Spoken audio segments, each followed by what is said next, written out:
May the words of my mouth and the meditation of our hearts be always acceptable in your sight, O Lord, our strength and our Redeemer. Amen. What is now, over 20 years ago, I spent some formational time on retreat in a monastery in Santa Barbara, California. It was visually beautiful, up high on the cliffs overlooking the ocean.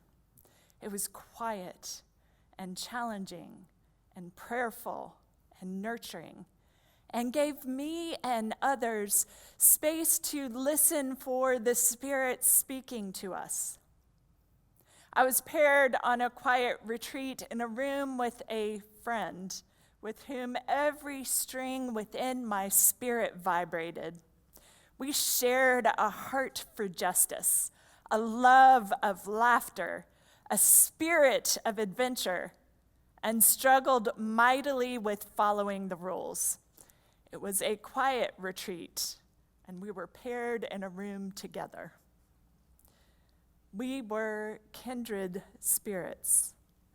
And so I feel like it was no surprise when the remembrance that jumped out at me from the small gift shop in the monastery was a calligraphy depiction of a saying attributed to Saint Irenaeus of Lyon. It said, "The glory of God is the human being fully alive." These words express a truth that resides deep within my spirit and is reflected in today's gospel. This passage from Mark is the first day of Jesus' ministry and is the healing of Simon's mother-in-law. She's not named other than in relation to her male relative, and yet she is everything. As she has seniority and honor in Simon's household, I will call her the great matriarch. Despite being ill with fever, feeling the fire of illness within her bones, she received divine love into her home. Jesus and his disciples are welcomed in. And the entire household clearly trusts this man, Jesus, as they invite this outsider not only into their home, but into the family's heart of their home. They invite Jesus into where this great matriarch is laying frail with fever. As Jesus enters into the bedchamber of this great matriarch, boundaries of gender and social norms are crossed in the service of healing. This act could bring shame upon the entire household, having a strange man in her bedchamber.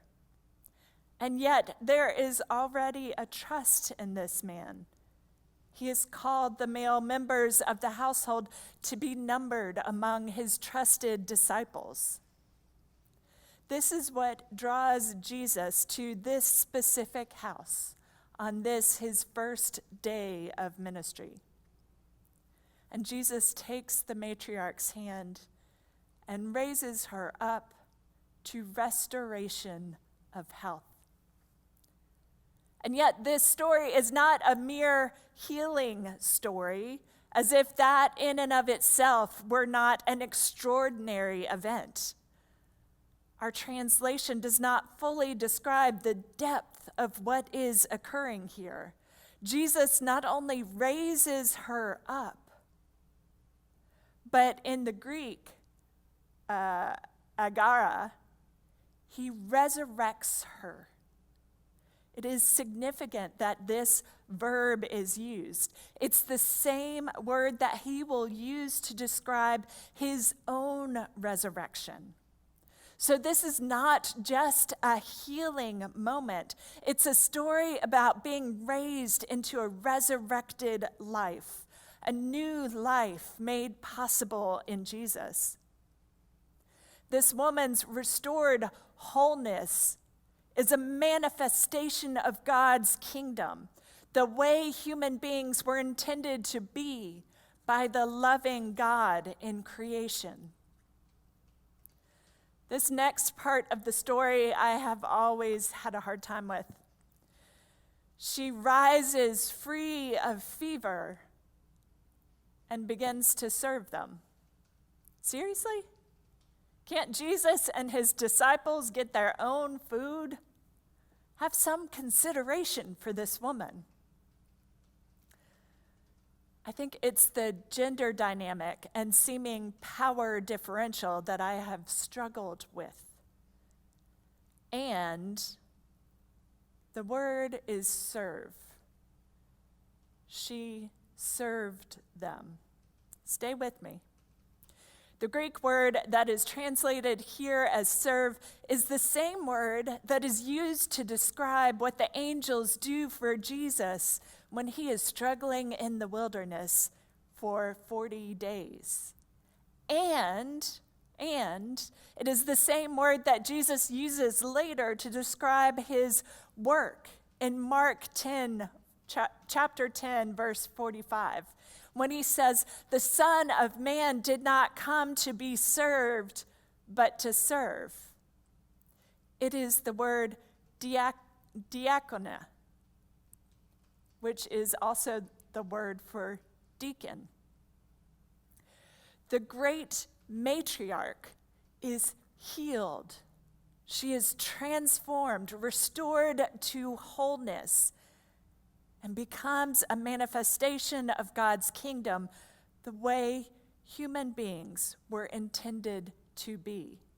And her response to receiving the powerful transformation of divine love is to serve. She proclaims the good news of God's liberating love through her actions. Her vocation, her ministry of service, is tied to Jesus' own ministry of service. And if that were not enough, her house becomes the threshold for healing as the crowd gathers and come to also receive the liberation of healing through God's love incarnate. One of the commentaries I read noted that some older translations, instead of saying the crowd gathered, some translations read, the whole world was pressing up against the door. The great matriarch receives divine love into her home. She is raised by divine love. And the divine love shines through her as she ministers to and as she serves others. And the needs of the whole world come pressing in. This, my friends, is what discipleship looks like. Embodied love. Serving as the angels served Jesus in the wilderness. Being the good news of God's liberating love. Discipleship, loving like Jesus, involves healing, addressing human need, human brokenness, human captivity, and setting people free from the forces of death, bringing about restoration from death to honor and sanctify the image of God shining within all of humanity. This is what it means to live fully into the image of God, the fullness of who you were created to be. This is what it means to be the people of God. Jesus crossed boundaries, male and female, societal norms, well persons and sick persons, outsider, inner circle. And by crossing those boundaries, in this one-on-one, face-to-face interaction, that was able to happen. And through love, restoration to wholeness occurs. The ripple effects of this one-on-one encounter with Jesus and the great matriarch become not just ripples, but waves, a tsunami of sorts. The whole world came to her doorstep, seeking healing and restoration. There is great beauty in this. Healing creates space for greater healing. So, what can we do in this time of great illness, of great suffering in our world? How can we as individuals, beloved of God, address the needs of human brokenness, of human captivity, and set one another free from those forces of death? It's just what Jesus and the great matriarch did. It's one conversation at a time. A willingness to cross a boundary and reach out our hand to another. Recognizing the beautiful image of God reflected in the person across from us. Granting ourselves permission to bring down all our defenses and be blissfully vulnerable. Listening to and really hearing the divine truth within the person across from us. And trusting that God is present in that space, in that intimate conversation, in the reaching out of the hand. Speaking our own divine truth and seeking together the restoration of wholeness for both.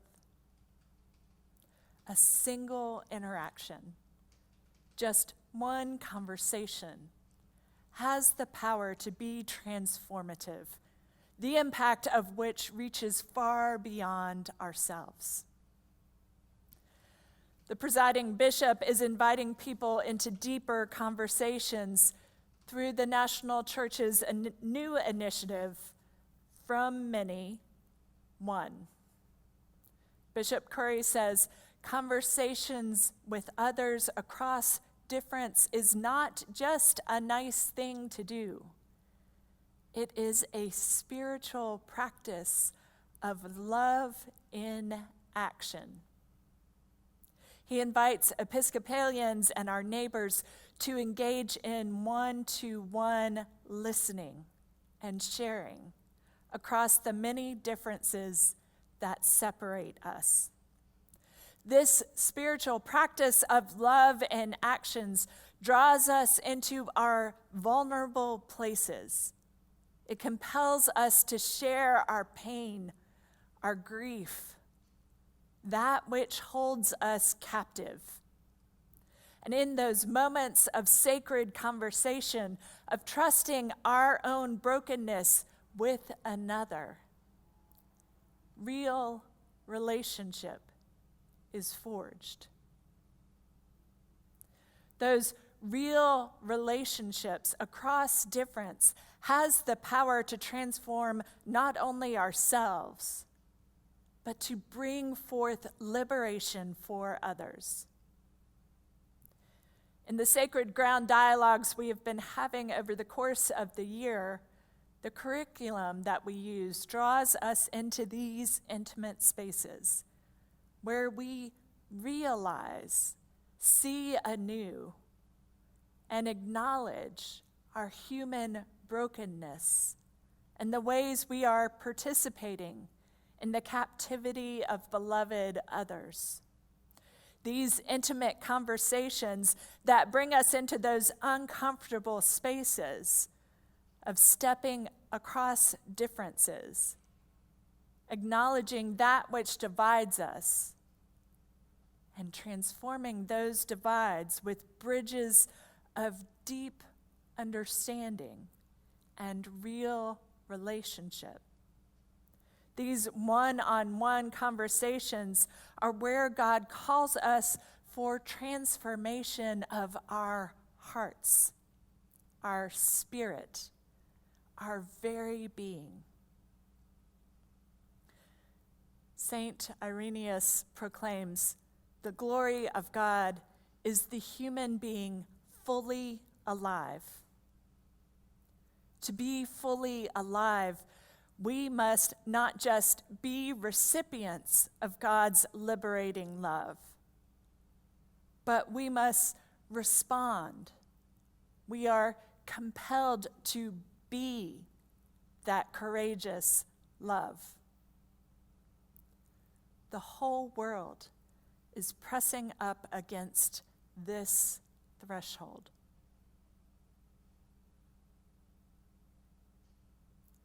Amen.